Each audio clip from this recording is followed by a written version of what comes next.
Okay, so it's June, Los Angeles. Usual procedure every year. We're at E3. Always a pleasure to see you guys. Always a pleasure.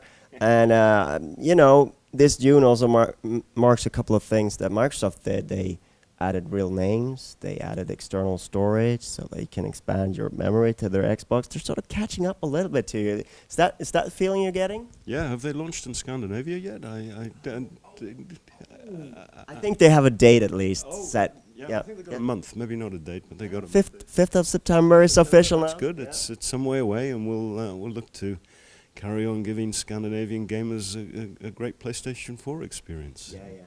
And I think you really hit them hard in some of the areas where they have been doing well. Sort of like the Nordic countries, they had it at a stronghold.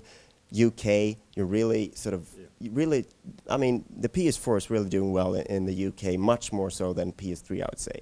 Well, you know, I've been pretty public that we needed to do better in the UK.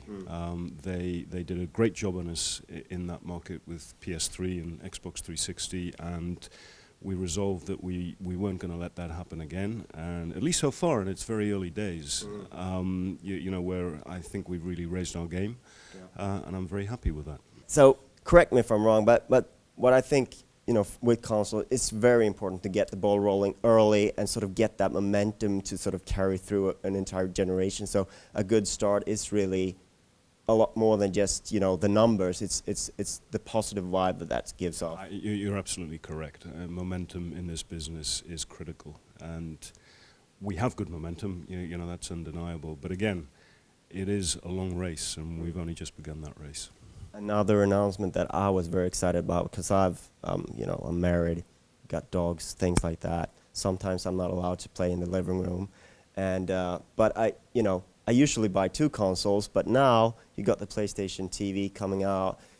What's the situation for Europe there with that? I mean, it's such a great little device, and I'd like to say I didn't realize at first they're also compatible with DualShock 4, of course. So it really does bring the whole PS4 experience. Yeah, you know, we're really excited about it, and you know, just to address your family concerns, I can say that it will be launching in Europe before Christmas. So you know, you put the dogs outside, and you can just leave your wife in the living room and carry on with your PS4 in the bedroom. It's funny. My dog goes grumpy when I put on my wireless headset because he knows I won't pay attention to him. That's terrible. You shouldn't make your dog be bad-tempered. Huh? That's terrible. I think he's beyond sort of redemption on that thing, but you know, that is such a great device, and it caters to sort of that philosophy of sort of, you know, Sony does a lot of different things, and this is something that came out of Japan. Was it even originally planned to come to Europe? Yeah, we've always had you know, had in mind to bring the device to Europe. It does many different things, and the position in Japan, which is a very strong handheld market, was effectively to be a small games console. You know, in Europe we were much more intrigued by, you know, your user case study of being able to offer remote play in the home for sub €100, you know, and the game experience on a television. We just think it's great. We're very excited by it. And that also takes me to something that carries on with that is the PlayStation Now. They announced the open beta here for the US market. What's the situation with Europe? I know that we're a little bit behind on that. Yeah, and you know, the beta for North America has been announced. We are working on the introduction in Europe. It's a little difficult. Europe is fragmented. You know, you've got different broadbands in your part of the world compared to southern Italy. It's not easy. You know, you and I have a conversation several times a year. I suggest that if you come to Gamescom, we might possibly have something to say about PlayStation Now. Because it really sort of empowers that PlayStation TV. Just you know, you're gonna get that sort of sub €100 basically games console with sort of a subscription service there for PS3 games. I mean, that's a very appealing proposition. And you know, we're still working on exactly what the content proposition and the value proposition is going to be for PlayStation Now when it comes to Europe. And the word is when, the word is not if. But you know, being able to use the PlayStation TV as a PlayStation Now client device, we think is great. And when you sort of add that to the remote play functionality, and you then overlay it with the gaming console functionality, you got something that's pretty interesting, I think.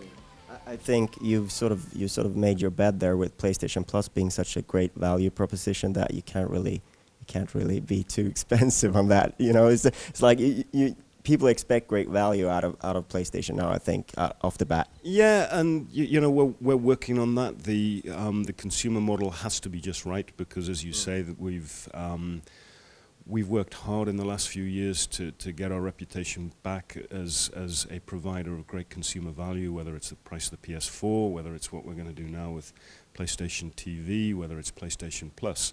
And you know, we have to stay faithful to that. And then mixing that up with the business model is, you know, it's complicated, it's difficult, it takes time, but we're working on it. I think you guys at Europe, Sony Europe, also helped your friends at America out a little bit here with one of the big announcements coming out of Europe. Usually you save them for yourself at Gamescom. Little Big Planet 3, I guess since it's coming out this fall, it had to be announced here. Interesting that you're teaming up with Sumo Digital for this one. Can you tell us a little bit about that? Yeah, I mean, Sumo Digital, very talented developers. We're really happy to be working with them.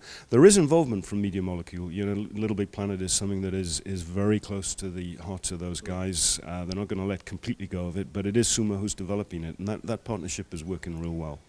I guess it's also about freeing up that creativity at Media Molecule so they can do something entirely different. Yeah, and you're not going to get me to say exactly what that is, but I can just repeat at the point that I think was made at Gamescom, that all of our major studios, and Media Molecule is most definitely a major studio, are working on new stuff for PS4.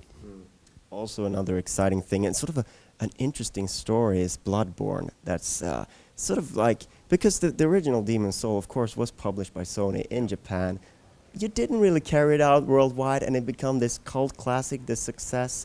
And now, after a couple of Dark Souls, you sort of get to go back to that creator and return to that. Well, you know, I think one thing that came across on Monday was the strength of the relationship between Shu Yoshida and the guys at From Software, and I think, you know, that's played a very central role in the partnership that we have on Bloodborne. And you know, there is an audience that I suspect you might be part of it, that is incredibly passionate about the work that From Software does. So that's going to be great.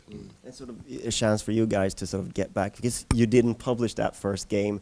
You get to sort of we get a second try at this. Yeah, well, you know, it should be great for the PlayStation 4 audience in 2015. You know, it should just sit really well with the people who are so passionate about PS4. So, as I say, we're really excited.